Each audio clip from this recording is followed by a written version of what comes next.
عنہما قال النبی صلی اللہ علیہ وسلم ان اللہ لا يقبض العلم انتزاعا ينتزعه من العباد ولكن يقبض العلم بقبض العلماء فاتخذ الناس رؤوسا جهالا فسئلوا فافتوا بغیر علم فضلوا واضلوا رواہ البخاری۔ صحیح بخاری کی روایت ہے۔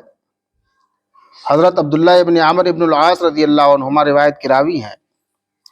کہتے ہیں کہ پیارے رسول صلی اللہ علیہ وسلم نے ارشاد فرمایا،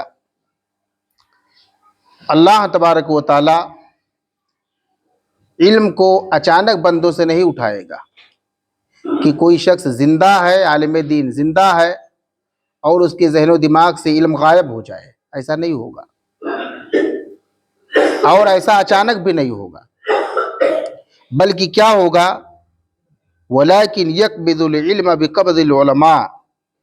لیکن اللہ تبارک و تعالی علم کو اٹھائے گا علماء کو انتقال فرما کر، علماء کو قبض کر کے۔ علماء دنیا سے وفات پاتے چلے جائیں گے اور دنیا میں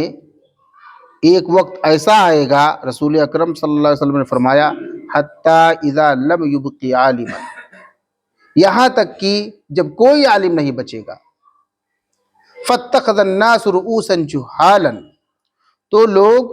جاہلوں کو اپنا پیشوا، اپنا رہبر، اپنا رہنما اور لیڈر مان لیں گے۔ فسئلوا، تو وہ پوچھے جائیں گے، یعنی ان سے سوال کیا جائے گا، ان سے باقاعدہ طور پر کوئی شخص آئے گا، فتویٰ طلب کرے گا۔ فافتوا بغیر علم، تو وہ لوگ یعنی وہ جاہل لوگ بغیر علم کے فتویٰ دیں گے، فضلوا واضلوا،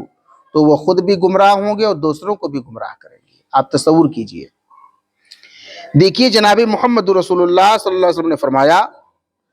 اور میں نے روایت کا ترجمہ جو پیش کیا ہے، اب آپ اگر غور کریں گے تو ایک وقت ایسا آئے گا جب کوئی عالم نہیں باقی بچے گا، پھر لوگ جا کر کے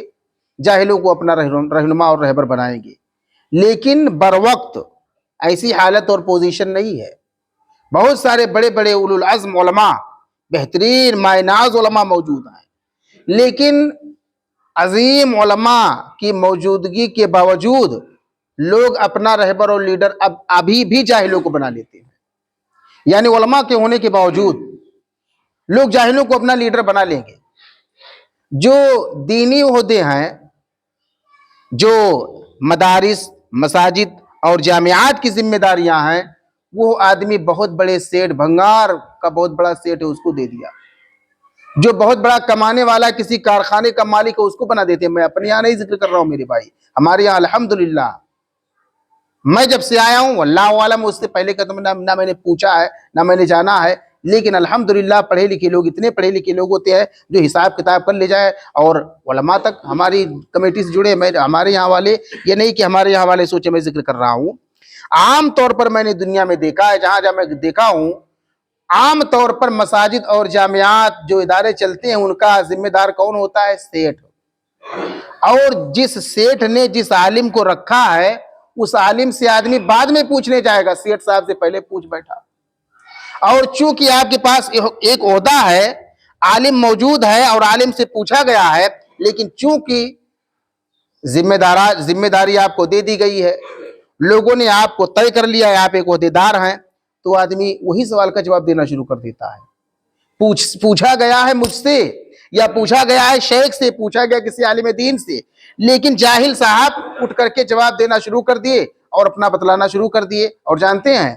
اللہ کے رسول نے فرمایا، فَسُئِلُوا فَافْتَوْا بِغَيْرِ علم، جب سوال کیا جائے گا بغیر علم کے، حدیث کی عبارت نہیں پڑھ رہے ہیں، قرآن پاک کی آیت نہیں پڑھی جا رہی ہے، اور نہ ہی کسی چیز کا حوالہ دیا جا رہا ہے، بس جہاں تک میں جانتا ہوں ایسا ہے میرے بھیا، یہی ہے بغیر علم کے فتویٰ۔ ہمارے اسلاف میں لوگ ایسے فتویٰ نہیں دیتے تھے، اپنے سے بہتر اور عظیم علماء کے پاس، یا اپنے سے جو زیادہ جانکار ہوتے تھے وہاں بھیج دیا کرتے تھے کہ ان سے جا کر کے پوچھ لو۔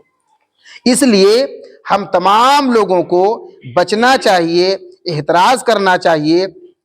اور اگر ہم اور آپ کنفرم نہیں ہے کسی مسئلے میں، تو آپ بالکلیہ طور پر اجتناب اور احتراز کریں کسی بات کو بتلانے سے، خاص طور پر دینی مسائل۔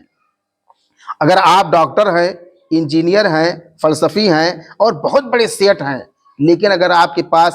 دینی علوم نہیں ہے، آپ دینی علوم سے ناآشنا اور نابلد ہے، تو آپ کو یہ حق نہیں پہنچتا ہے۔ آج دنیا کے اندر بہت سارے مسائل جن میں جو اختلاف پیدا ہوا ہے، وہ کم پڑھے لکھے، کوئی ڈاکٹر ہے کام کرنا شروع کر دیا دین کا، کوئی انجینئر ہے وہ اپنا یوٹیوب چینل بنایا اور اس کے علاوہ اپنا ٹیلی ویژن چلانا شروع کر دیا، پتہ چلا نامعلوم کہ کتنا اختلافات پھیلا چکا ہے وہ۔ تو اس لیے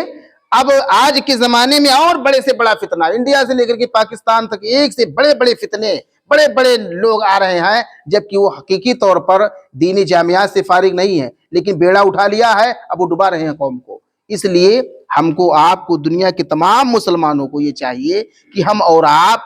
جو جس فن میں ماہر ہے اس کی طرف ہم اور آپ رہنمائی کریں دوسروں کی، اور خود بھی وہاں جائیں، ان سے سوال کریں۔ اللہ سے دعا ہے اللہ ہمیں سننے کے بعد عمل کی توفیق عطا فرمائے۔